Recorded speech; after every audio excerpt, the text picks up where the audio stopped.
Hi, everybody. I've got a new background picture. Hope you guys enjoyed it. I thought it was, hi, Angie. Hi, Missy. Hope everybody liked that. I try to find really pretty pictures to put on the background. Hi, Rita. Hi, Mandy. Hi, Uncle. So the podcast has just started.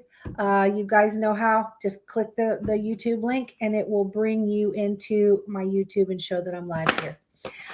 So how's everybody? Did you guys have a good few days? I did not go live for podcast Sunday night because of the Super Bowl, but we did do a radio for the entire Super Bowl. And that was fun. Very, very, very, very, very disappointed in the halftime show. I thought it was the worst ever. I thought it was the absolute worst ever. It was an absolute joke. Mandy, I was just talking about you. I was just talking about you like 10 minutes ago because I was saying that I needed to get that thing in the mail to you.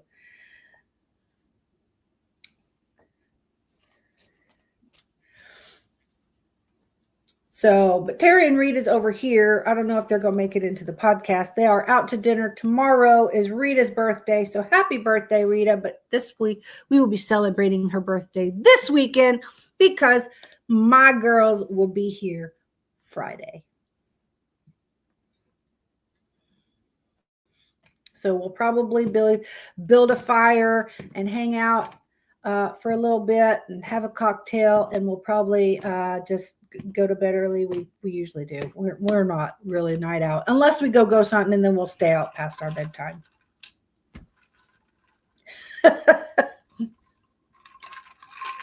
But we're going to do that Saturday. We're going to go ghost hunting Saturday, and it'll be all of us girls, and then Tina will also be joining us on Saturday. And you guys have met Tina. Well, on here, you've met Tina. And she's awesome. And she just fits right in the fucking club. And, but anyway, so you guys know that we haven't talked anything Egyptian in probably a year.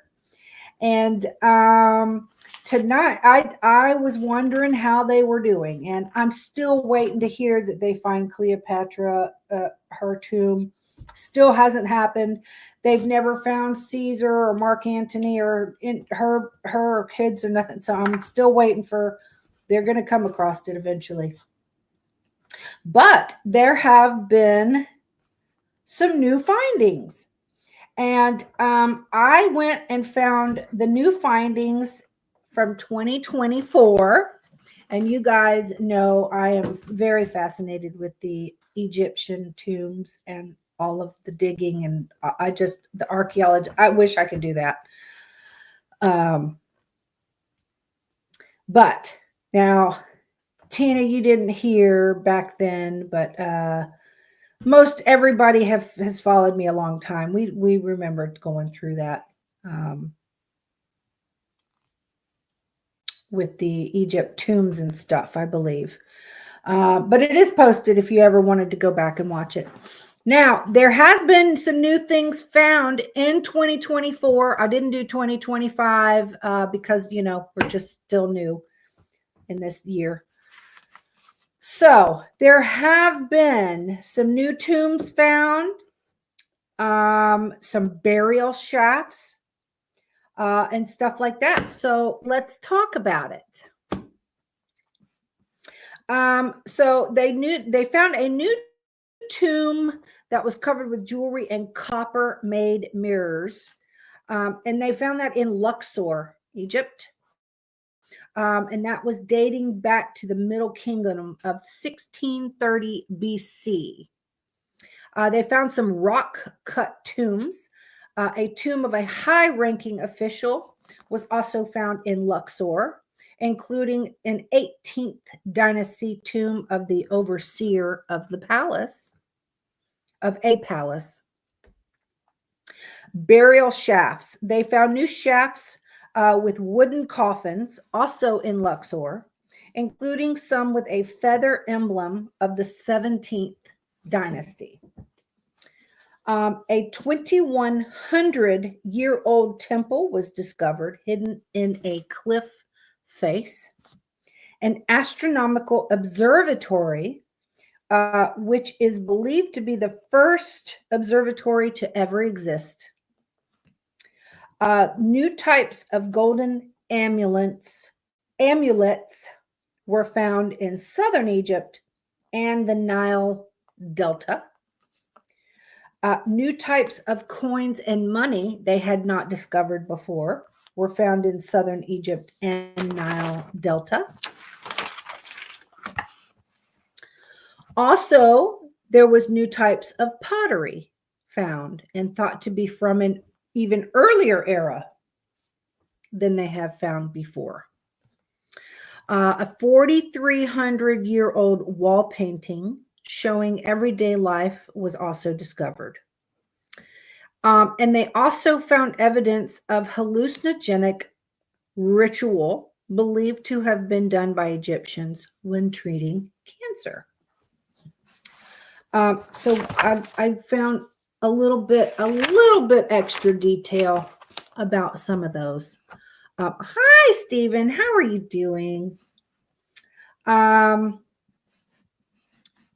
There's still, I mean, I guess if they just found it a year ago, they're still doing, testing and all the x-rays and all the stuff that they do before they're even put into a museum or anything like that. Now, the observatory that dated back to the 6th century BC is an L-shaped structure. It spans 9,150 square feet and has a gateway to the east from where an observer could track the sun and stars. Excuse me. Inside was also a large stone sundial with a carving of a man watching the sun. Now, I could go back later and get the pictures. I didn't have time. I did not have time to go back and get the pictures today. But I can go back and get them and we can talk about them later. Also, the tomb of Edie, a governor's daughter who lived during the reign of the Senwosret the first, which is from 1961 to 1971 BC. She was found in Asyut. She was buried in 2 coffins, one within the other. The coffins are covered with intricate writings that were intended to help the deceased find their way to the afterworld. It's very rare to find intact coffins that date from this period. Her tomb was robbed in ancient times, but parts of her skeleton remains. I couldn't find any pictures of that. So, I really wish they would find Cleopatra. I know there's so many different dig sites that's running at the same time in different locations, but she was either here or here. Remember, we had all talked about that. She was either here or there because of who she was married to and all of that last war, and they went in hiding. Remember, they had gone into hiding, and they believe that if they find Cleopatra, she will be buried with her her twins and the husband, which would have been Mark Antony, I believe. I believe we talked about that. I think that's who they're expecting her to be found with. Now, at the site of, y'all know not to judge me. I don't know if I'm saying these things damn right. oxyrhynchus, oxyrhynchus, oxyrhynchus. I don't know. Anyway, in January 2024, a number of skeletons were found with gold tongues that dated back around 2,000 years ago. Then in December 2024, 13 more were found at the same site. Now, they had never found a skeleton before that had a gold tongue. I guess it appeared that there was a gold something placed over their real tongue. I don't know if their tongues were cut out and replaced with this. I'm not sure. 13 were found at the same site. Bringing total number found is 29 from the one site.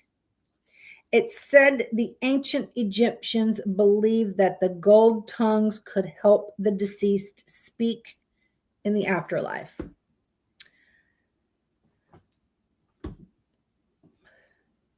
I mean, there's so many, there's so many people even from back then that they have their beliefs and their religions and I don't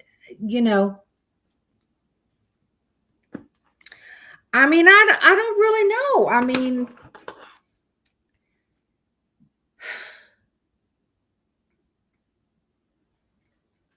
I don't know. I don't know I don't even know how to.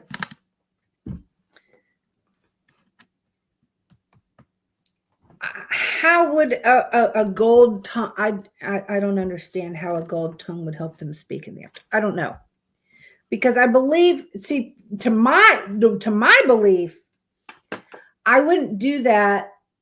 I would. To me, the afterlife, your sickness is gone. Your pain is gone. You can talk. You can think. You know what I mean? Like if there's an issue, sort of like what's his damn name?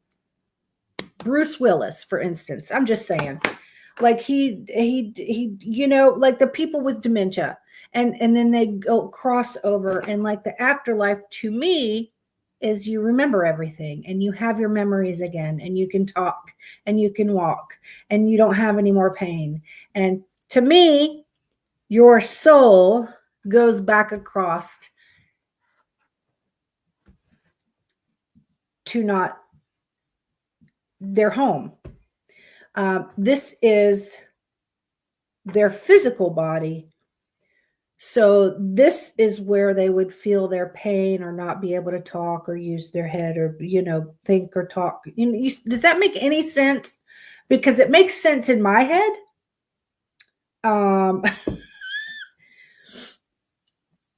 But that's not something I would go and do something to a body physically, to their physical shell, what to call it. Does that make any sense? Anybody? Okay. I guess not. Anybody? Flip me a bird or something. Or do I just need to keep reading? Nobody's got nothing. Okay. Okay. All right. I don't know. I've never heard of them finding gold tongues before, and they said that this is the first time they've ever found skeletons with the gold tongues in the skeleton. So I don't know. And it didn't even say if it's real gold. Like, is it fake gold? Is it just a gold piece of paper, or is it like real? Like, I don't know. It didn't say.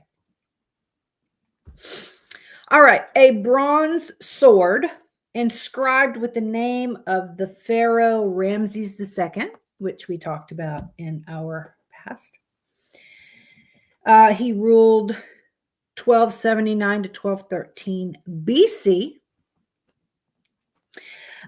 So the bronze sword inscribed with his name was discovered in the remains of a military barracks in the northwest Nile Delta. And that's how I feel too. That's how I feel too, that your body is just a rental, because apparently you come and you have you come back as different people.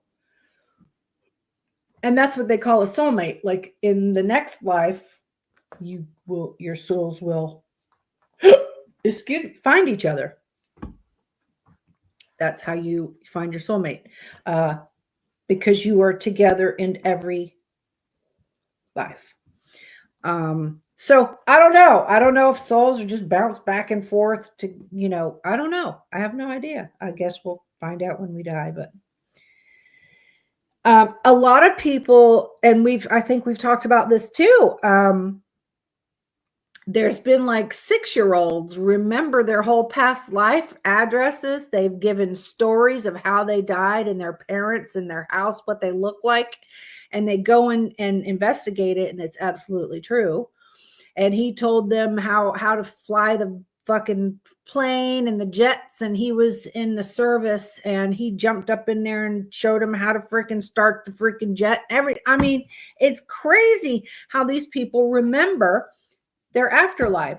So the 6-year-old, or however old he was, remembers when he was married to Joanne down the street and was in the army for so many years and flew jets, and they were married and all that. They remember all of it. And that's absolutely crazy.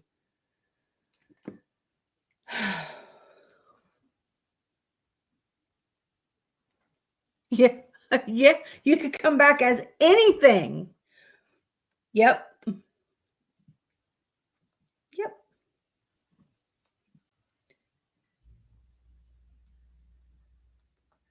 Anyway, so this sword that was found inscribed with Ramses II was likely given to a high-ranking officer as a royal reward. This sword is believed that it was intended for fighting and wasn't just for show. So apparently, flipping the birds. I told you to flip me the bird. That you definitely did. I love you, Uncle. Okay. Apparently, maybe this high-ranking officer served Ramses II. And maybe he saved his life or did something. But it was given to him as a reward. And that's kind of cool. I couldn't find a picture of that, though. If I lived back in the day, I would have had to have been like a shield maiden. I would have had to go out and fight and kick ass and all that, because I just couldn't be one of those girls that just sit at home and, yes, master. I'd have to be like a shield maiden or something.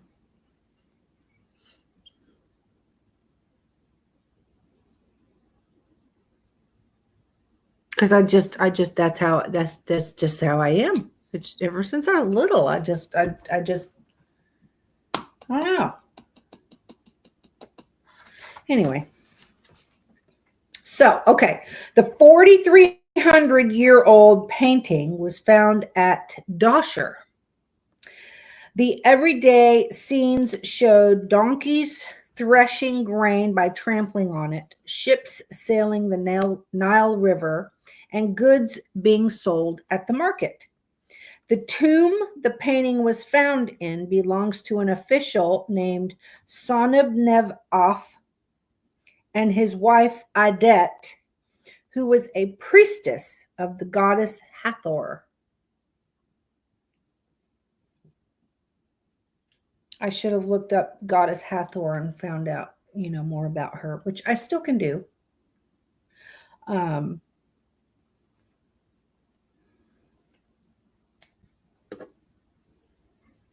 almost want to see the painting. Like I couldn't find a picture of the painting. And I have, you guys have followed me a long time. Y'all know how I love the writings and the hieroglyphics and the pictures that spell, the pictures of, they have their pictures of their writings that tells the freaking story. And I would love a tattoo like that. Would love a tattoo of like those writings to tell a story. Like, I don't know what story to fucking tell, but I'm just saying, like, that would be so cool. Like with the, not just kanji symbols or, anything. I've got kanji symbols on my back. Nobody knows what the fuck they say. I know what they say. So,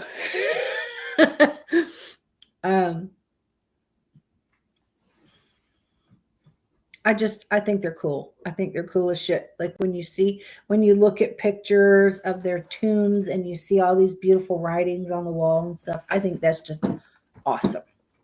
And I have always found it to be, and I've just always been fascinated with that shit. I don't know why. I don't know why.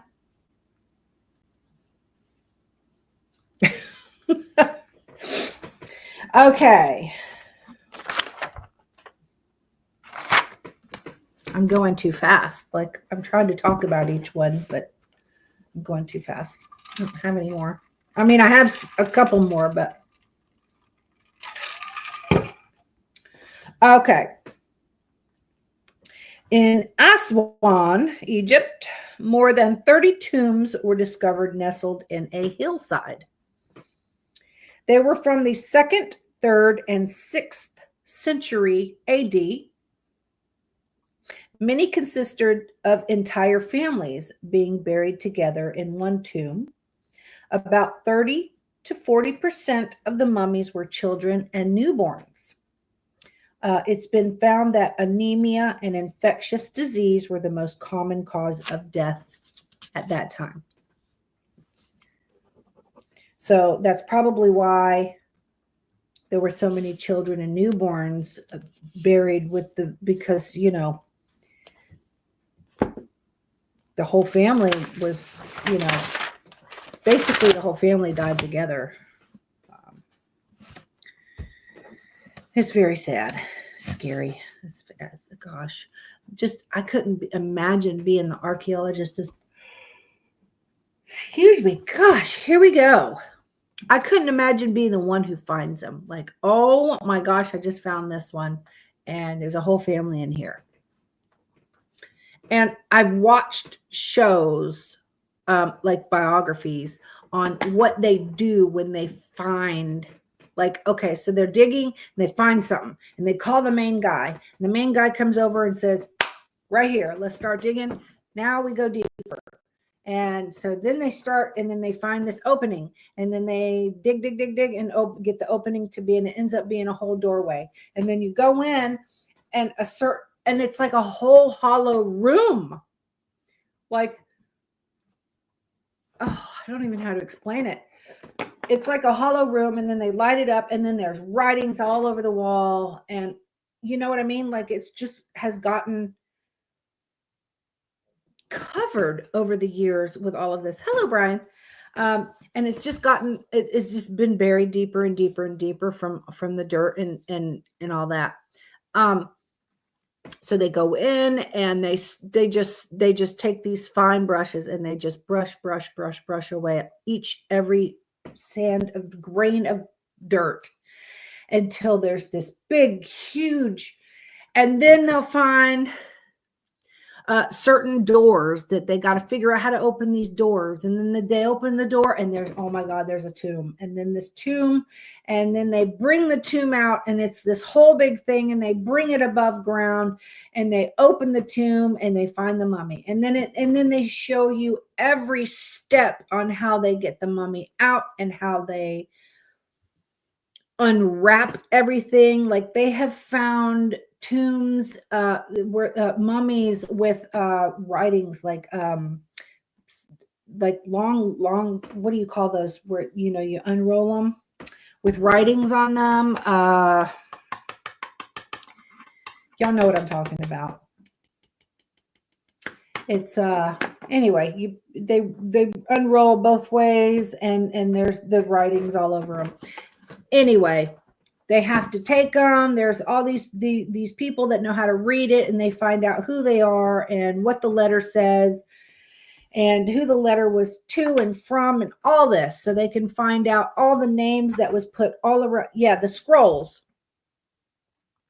And then that's how they found the King Tut. They knew it was King Tut because of everything that was in the tomb, his tomb with him, and it had all of King Tut's. And then they opened the one room. And back then, when they do the mummy, when they took out your insides, your heart and all your brain and all of that, they put those in bags and into a box, and they put it in there with you, but in a different box. So your major organs are still with you, but like maybe at your feet or outside of your actual coffin, but right next to it or something, but it's near you in a separate box wrapped in plastic. So yes, I learned a lot by watching those biographies because I'm just completely fascinated. And when I was having a bored day at work, I watched a lot of those. So I did learn a lot, and I was just fascinated. And I wanted to be an archaeologist so bad at that point. But, hello, Garza. How are you? Okay. Now, this 2,100-year-old temple was found at the site of Athribis in Egypt. Archaeologists excavating this temple found a relief showing King Ptolemy the Eighth, which we've also talked about him in the prior. Anyway, he reigned from 116 to 170 BC, or 170 to 160 BC. It goes backwards. BC is large to small, so it was 170 to 116 BC. So apparently he was he reigned for a long time. But King Ptolemy the Eighth, it showed sacrifices being offered to the lion-headed goddess Repet and her son Calanthus. They also found astronomical symbols such as the two deacons or stars that enable people to tell time at night. These deacons were depicted with humanoid bodies and animal heads. That's all I could find on that. I couldn't find any more details on that, or I would have gotten them. I might have to look it up and try to find out some more information on that.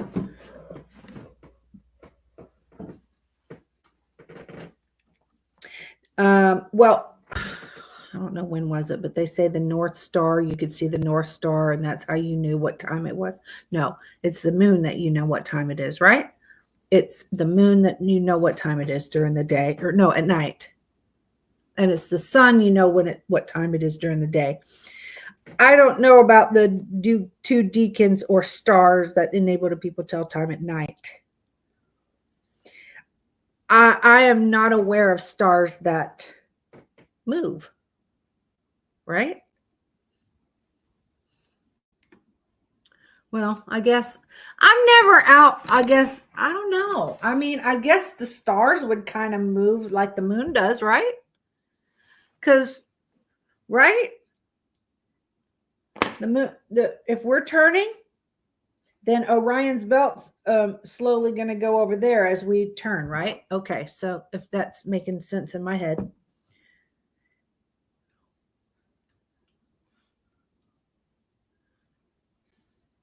So, but why wouldn't any other star be able to tell you what time it is, right? By where it is in the sky. Like I'm going to have to look into that some more, I think. I'm going to put a star by this one so I can look into this one some more. And I want to try to find some pictures of these other ones, like that painting with the donkeys. All right, now the last one I have, I don't have any more. I have this last one, but this one now was found in Italy. I don't.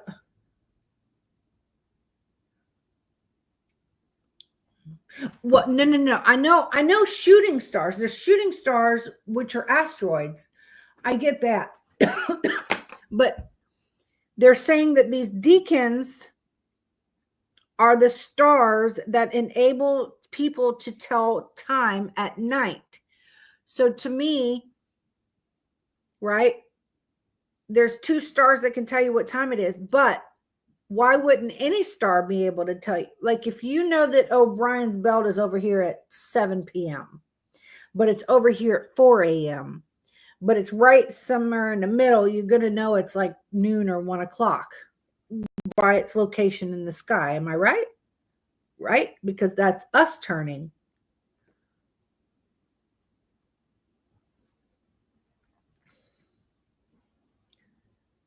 It says these deacons were depicted with humanoid bodies and animal heads. So I don't know. I've never heard of them. I'm going to have to look into more. I'm circling it so I know which one to look up, because now I'm curious, because to me, even if you know where the sun is, you know the sun's going to be right up there at the hottest, right above your head when it's 12 or 1 o'clock in the afternoon. And at 4 o'clock, it's going to be over here. And when you're driving a certain way, you're driving right damn into it. You know what I'm saying? So it's like, you know where the sun's going to be at a certain time of day, right? Because that's us turning.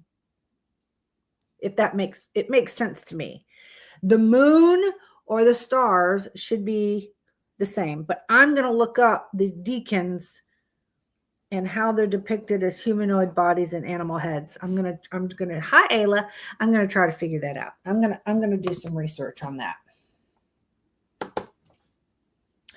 Now, my last one that I have that they have found in 2024, this one is in Italy. This is not in Egypt.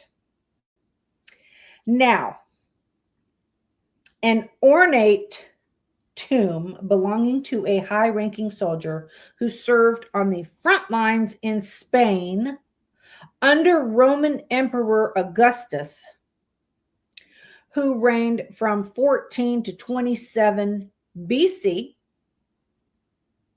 This tomb was discovered in Pompeii.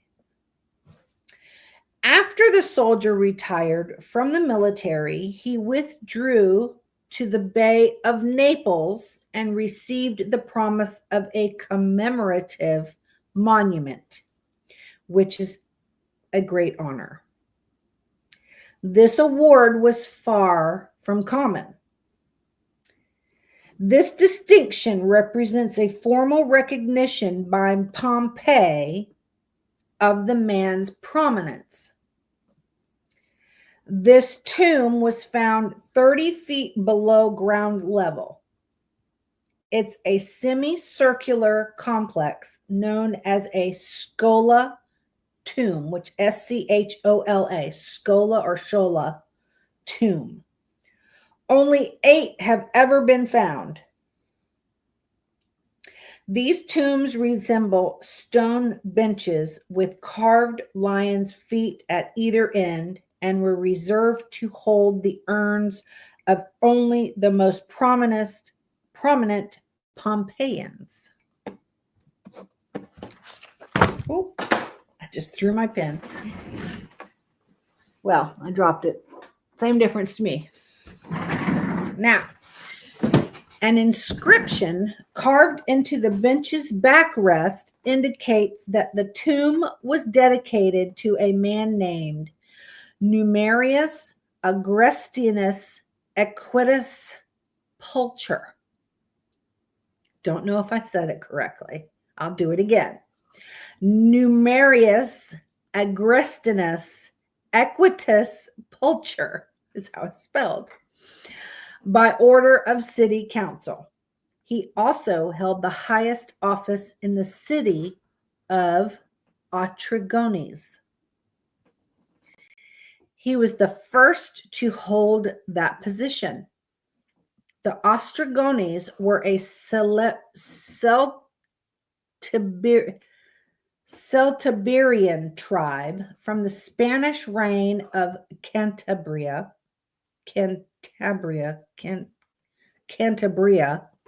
who were conquered by Augustus during the Cantabrian War, 19 to 29 BC, or 29 to 19 BC, excuse me. I always forget that it goes backwards, BC. Scholars believe that Numerius was an important military leader who was given responsibility for supervising Cantabria during and after they won the war.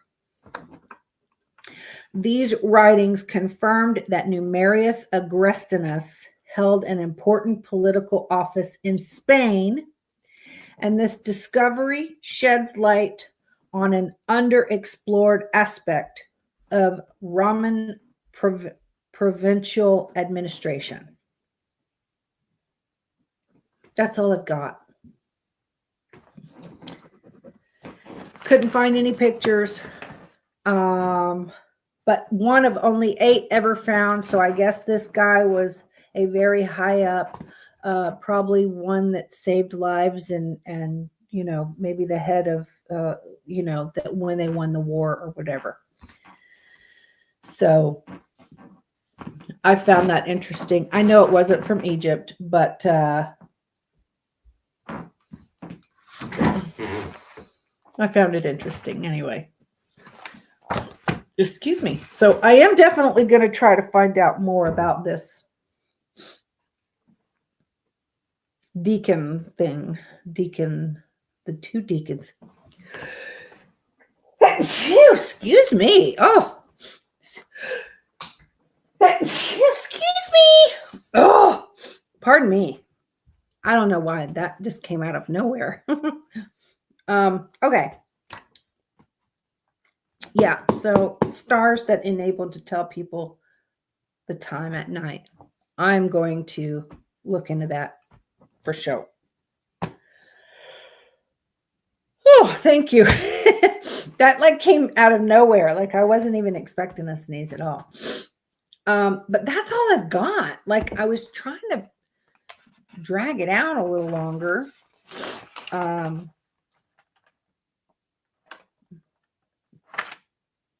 So I'll have to just keep up with this. I'm going to have to just do it a little more often than once a year. Because I like watching that shit anyway. So, I like how they find them and how they go about learning. Like it was crazy when they found King Tut, right? So I found this whole biography and I watched it. They have such advanced machines now. They put King Tut's mummy into this x-ray machine, and that's how they found out he had a hair lip. He had a club foot, which I'm assuming this was from all the inbreeding back then because that's what they did.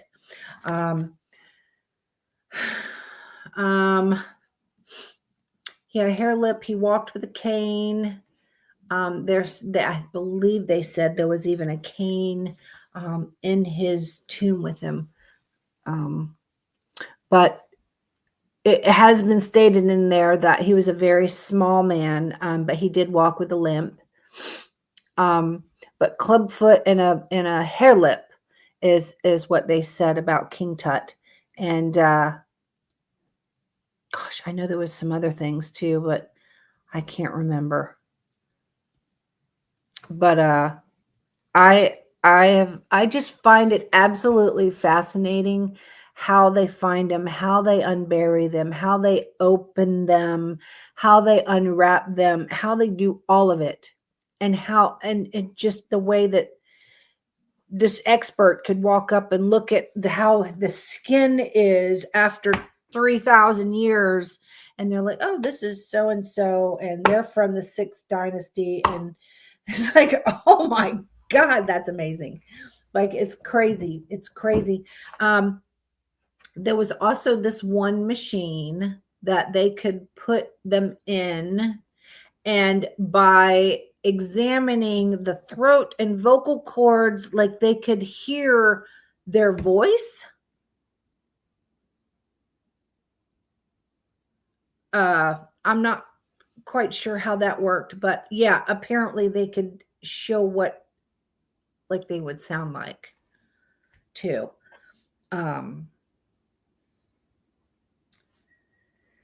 Anyway, my podcast isn't that advanced to be able to say, hold on, I'll play it for you. Boop.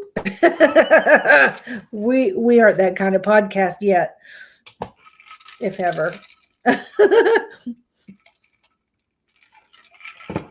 So hopefully one day. That would be kind of nice. And I have decided too, I'm going to hire somebody to finish off my thing out there.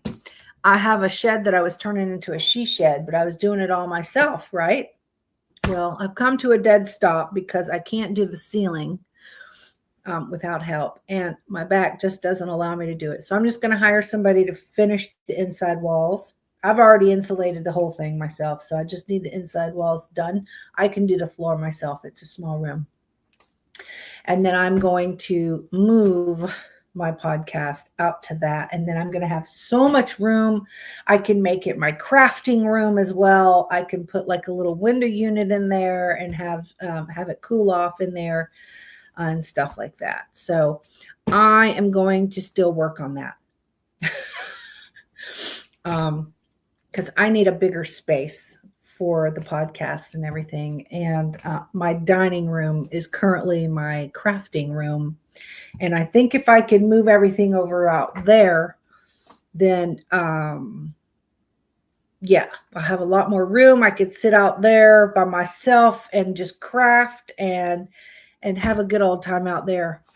And then, but I would have to have a separate Wi-Fi box put out there. But that's no problem. I could do that. Other than that, same shit, different day. I'm waiting for my concrete slab to be laid, and they're taking their sweet time on that. But now it's supposed to rain tomorrow, so that might delay it another day. So once my concrete slab gets laid, I have to take the 4 pictures and send to the place with the barn the barn I have coming.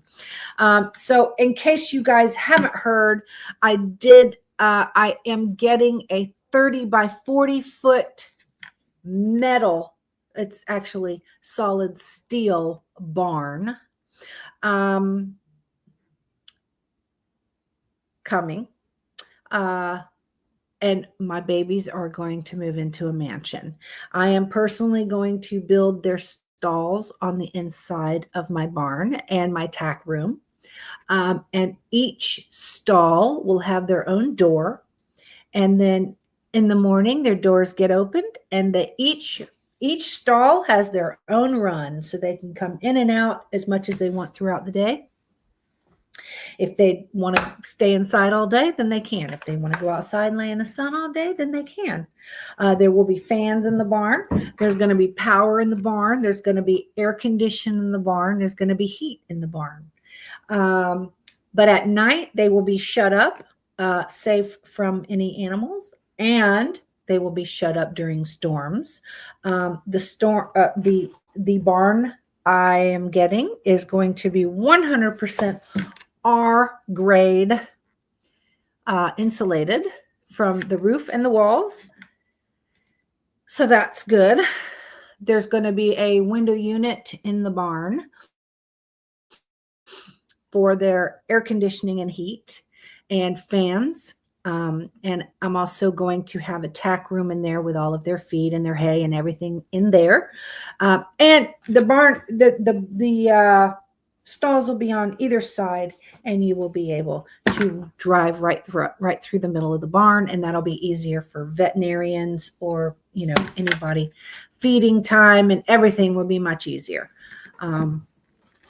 So one step at a time. I'm not getting donations, so it is all coming out of my own pocket.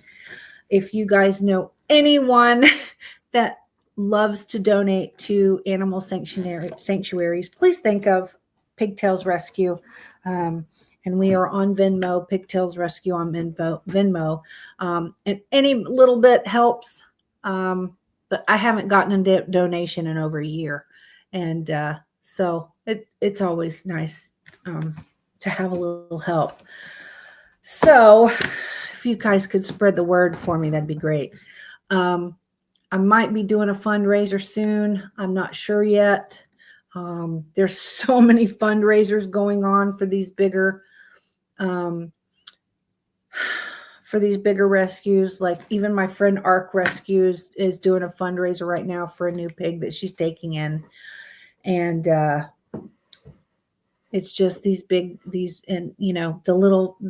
little people don't get put out there very much. So anyway, so that's what's going on. I'm gonna get the barn here. They got to finish the slab.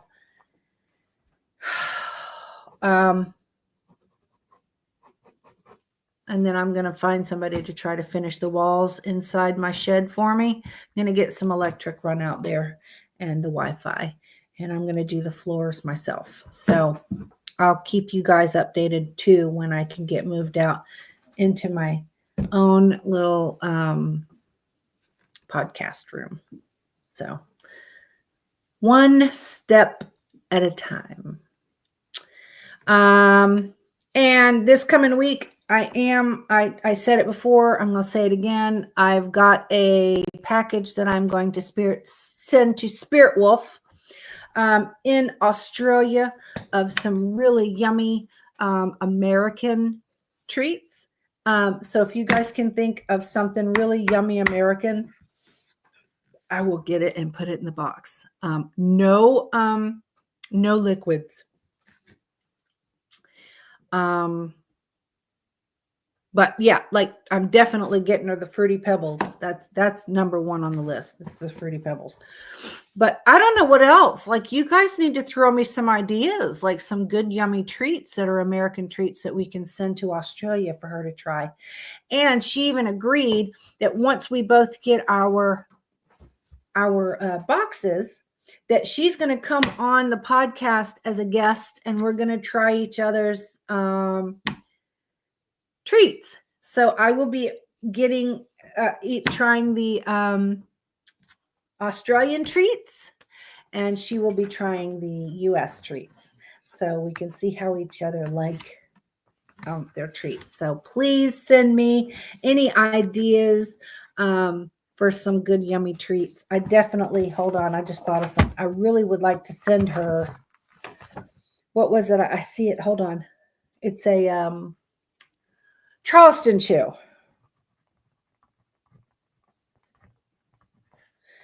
God, I used to love Charleston chews.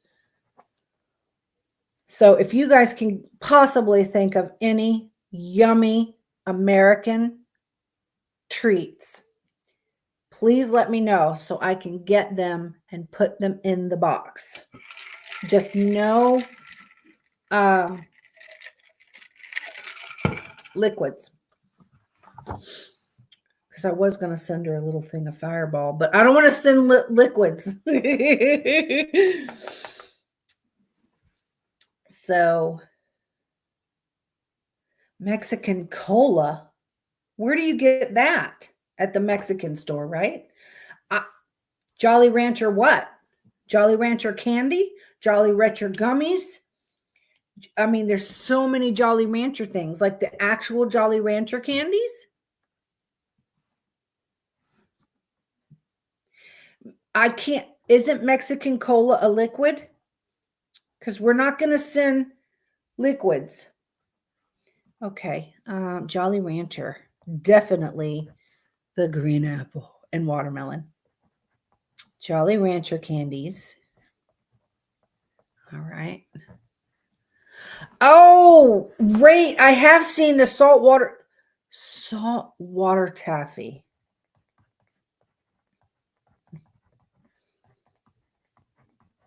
Okay, got that. I'm writing them down. I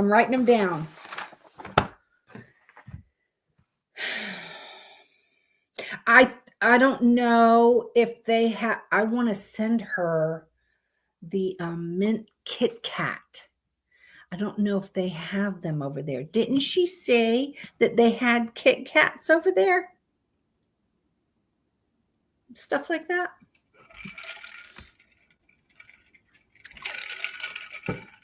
Is there anything that's really different? I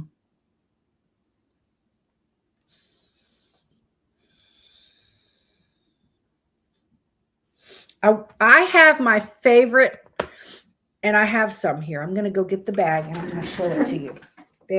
These are my all-time favorite candy. All time. And I'm going to get her bag of this too. Hold on. It's right in here. I hear you.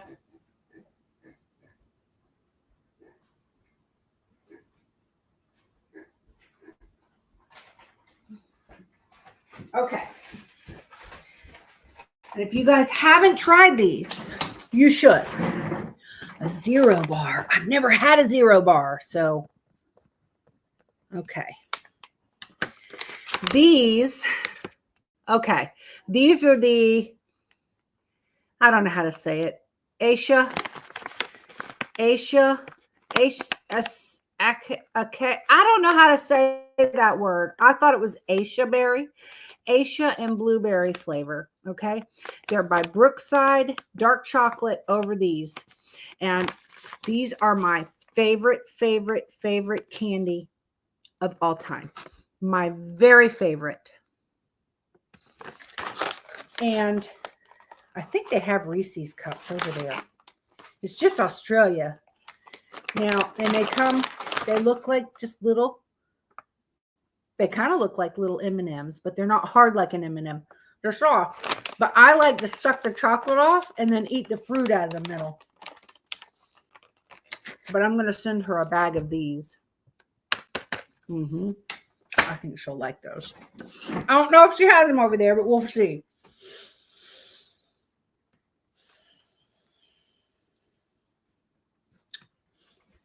I'm trying to think of stuff, though, that they wouldn't have at all.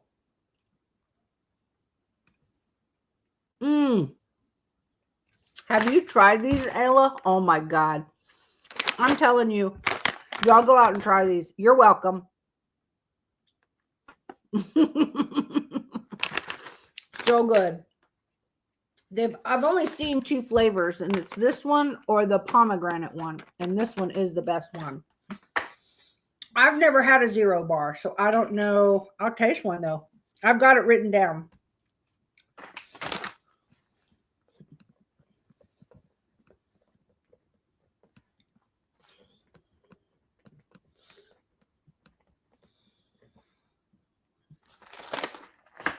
I can't eat anymore. I've been trying to be so good. They're so good. They are they're a little pricey. But oh my God, I don't get them all the time because they're a little bit pricey. But every once in a while, I deserve that. So anyway, I'm going to send her a bag of those. And this is the small bag. I never get the big bag. So good. If y'all have not tried them, though, I suggest you do. You're welcome. So anyway, White Christmas Oreos. I haven't even had those. Now, I mean, Should I just send? This is all candy and junk. Like, should I send? Like, is there a certain type of chips you think, or I don't know. I don't want to send anything that needs to be refrigerated. White Christmas Oreos. Okay, I'm writing it down right now. Now, me personally, I don't like all these other flavored Oreos. Y'all know how I am about mint and chocolate. I love the mint Kit Kat. It's my favorite fucking Kit Kat. I've tried the mint Oreos. They are very yummy, dipped in milk. Okay. Oh, yes. I love Funyuns. That's right. Got that. Okay. It's written down.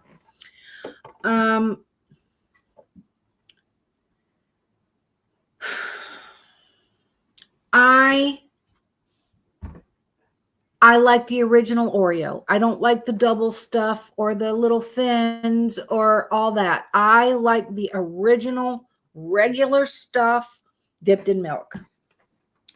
And I'm one too. I will stick my fork in the middle and just sunk it in there and wait till the bubbles stop before I eat it. Like, I love Oreos dipped in milk. Oh, my mouth is watered just thinking about it. I don't know if she'll have any of that. I wonder if she'll have any of that sunflower butter over there. Because, I mean, is that considered a liquid if it's like peanut butter?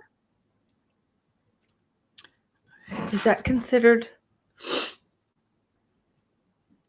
Yeah, I don't like all that fancy schmancy chocolate covered Oreos or the mint.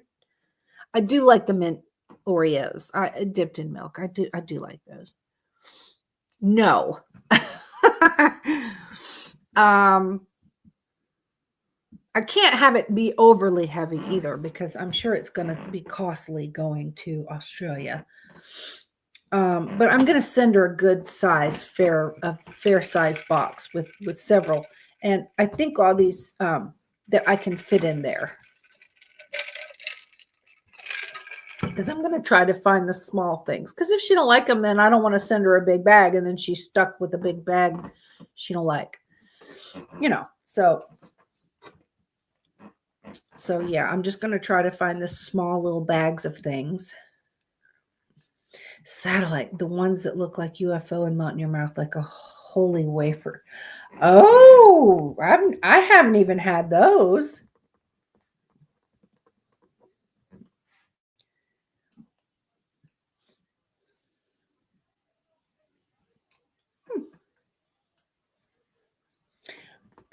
Who has those anymore? Does everybody carry those? I've never seen them.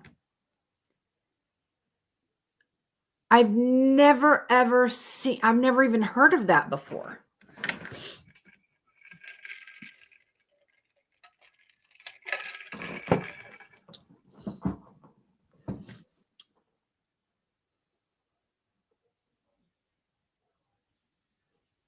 Oh, my neighbor's dogs are going crazy. I'll look on Amazon. I will damn sure look on Amazon because I will order myself one too. I want to taste them. I love stuff that you just melt in your mouth. Like these, I love to suck the chocolate off and eat the fruit in the middle. Like it's so delicious that way. I don't know why I do that.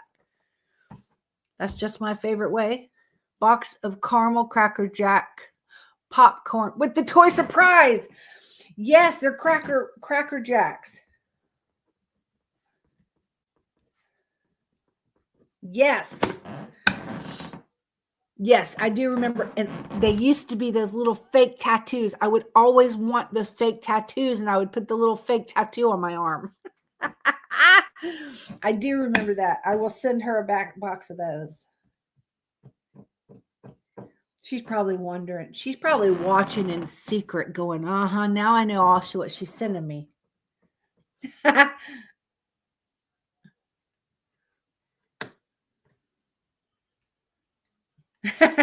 She's probably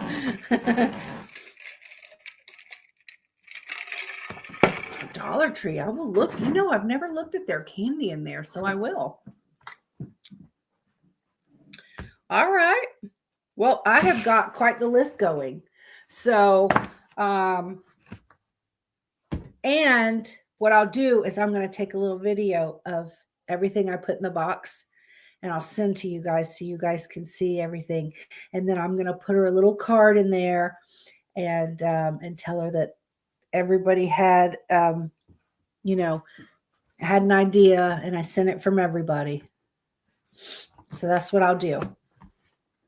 So I'll make this box from everyone instead of just me. And that way I will go with everyone's ideas. Does that sound okay with y'all? Because, you know, I'm all about that. All right. So I've got the Fruity Pebbles and my Brookside. I already had those two down because I was going to sew the Charleston Chew, the Jolly Rancher Candy, the Saltwater Taffy for sure, the Zero Bar, the White Christmas Oreos, the Funyuns, the Satellite Candy from Amazon. I'm going to look on Amazon if I can find that, and the Cracker Jacks for show.